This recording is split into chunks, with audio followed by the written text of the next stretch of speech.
मित्रों नमस्कार, आप सभी का स्वागत है। मित्रों, अक्सर करके हम लोग देखते हैं कि कुछ व्यक्ति नशे में ऐसा लुप्त हो जाते हैं कि वो अपनी पूरी की पूरी ज़िंदगी को ख़राब कर लेते हैं। अपना घरेलू, पारिवारिक, सामाजिक सारे रिश्ते नाते ख़राब कर देते हैं।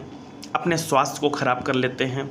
जिन व्यक्तियों को शराब की लत लग जाती है वो व्यक्ति समाज से भी उपेक्षित होते हैं, घर परिवार से भी उपेक्षित होते हैं और अपना स्वास्थ्य भी पूरी तरह खराब कर लेते हैं। बहुत सारे व्यक्तियों का घर परिवार पूरी तरह शराब के कारण उजड़ जाता है। बहुत सारे लोग शराब के कारण ऐसी रोग बीमारी में चले जाते हैं जिसका कोई भी निवारण नहीं हो पाता है और उनका अंत बहुत ही दुखदायी होता है और उनके पूरे परिवार को कष्ट चिंता होती है। बहुत सारे लोग इस समस्या को लेकर परेशान रहते हैं कि आखिर किस तरीके से शराब छुड़ाई जाए।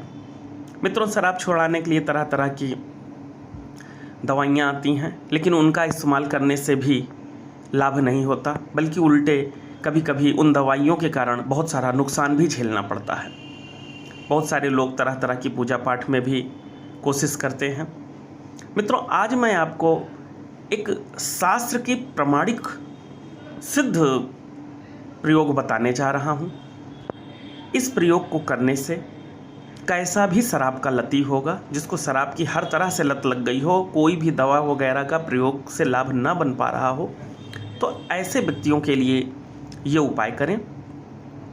इसके लिए मित्रों, सबसे पहले एक शमी वृक्ष की ज़रूरत पड़ती है। मैं यहाँ पे शमी के पौधे की बात नहीं कर रहा हूँ, शमी के वृक्ष की बात कर रहा हूँ, जो कि आपको स्क्रीन पे दिखाई पड़ रहा है। शमी के वृक्ष के नीचे, शमी के पौधे के नीचे जो मिट्टी होती है तने के पास, उसी मिट्टी से एक स्पष्ट रूप से शिवलिंग बनाया जाए। जैसा ये आपको शिवलिंग दिख रहा है, ठीक ऐसा ही शिवलिंग बनाना है। पूर्ण शिवलिंग होना चाहिए, यानी कि शिवलिंग का जो नियम है उस नियम से वो शिवलिंग बना होना चाहिए। और ये शिवलिंग बनाने के बाद इसी शमी वृक्ष के नीचे ही इस शिवलिंग पर आपको शमी पत्र चढ़ाकर और बेलपत्र चढ़ाकर इसकी पूजा करनी है और शुद्ध काले तिल से, फिर से मैं बोल रहा हूँ, शुद्ध काले तिल के तेल से रुद्राभिषेक करवाना है, इसी कामना से कि इनकी शराब छूट जाए। जो व्यक्ति रुद्राभिषेक नहीं करा पा रहे हैं, सक्षम नहीं है, वो अच्छे से इस शिवलिंग की पूजा करें और उसके बाद इस पर जो शमी पत्र चढ़ा रहे, ये शमी पत्र आपको संपूर्ण सामग्री के साथ नदी में विसर्जित कर देना है और इसके ऊपर जो बेलपत्र चढ़ा रहेगा, इस बेलपत्र को लेना है, एक बेलपत्र लेना है और इसमें जो अशोक सुंदरी का स्थान है शिवलिंग में, अर्घ्य के बीच में जो स्थान होता है वो अशोक सुंदरी का होता है।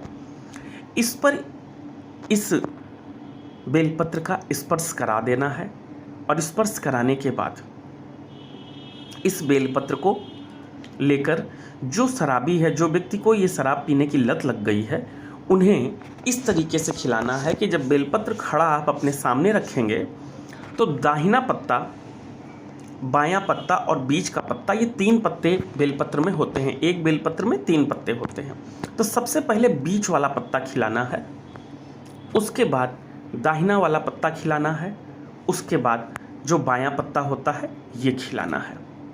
फिर से ध्यान से सुने, सबसे पहले बेलपत्र का बीच का पत्ता खिलाना है औषधि के रूप में।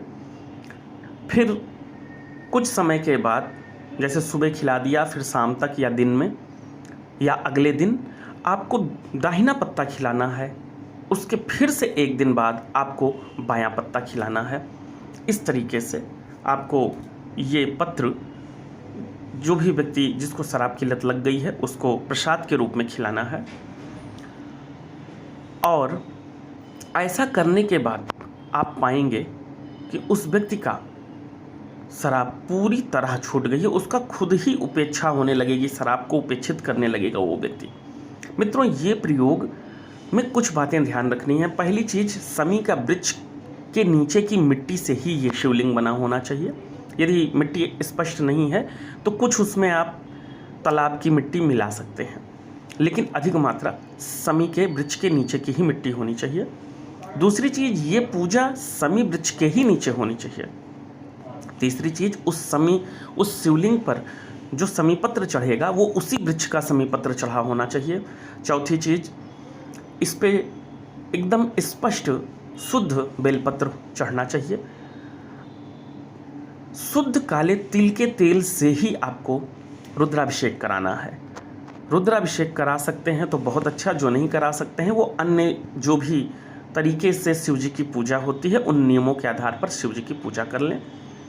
फिर यही बेलपत्र आपको लेना है, अशोक सुंदरी में अच्छे से स्पर्श करा के तब इसको प्रसाद के रूप में देना है, और सारी की सारी सामग्री शिवलिंग समेत सब फिर बाद में नदी में विसर्जित कर देना है।